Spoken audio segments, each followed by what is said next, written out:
আল্লাহ ডেকে বলে, গোলাম তোরা যদি ভুল না করতি, তোরা যদি পাপ না করতি, তোরা যদি অন্যায় না করতি, তোদেরকে ধ্বংস করে দিয়ে এমন একটা জাতি আমি এই দুনিয়ার বুকে তৈরি করতাম যারা সকালবেলা ভুল করে দুপুরে মাফ চাইতো, দুপুরে ভুল করে রাত্রে মাফ চাইতো, আজকে ভুল করে আগামীকাল মাফ চাইতো, আর আমি আল্লাহ গুনাহগুলো তাদের সব ক্ষমা করে দিতাম।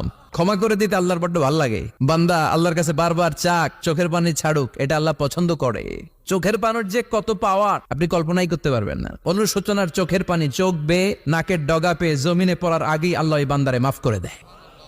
বিশ্বনবী ডেকে বলে, ও আমার উম্মতেরা শোনো, আল্লাহর কাছে দুনিয়ার মানুষদের দুই ফোঁটা পানি সবচেয়ে প্রিয়।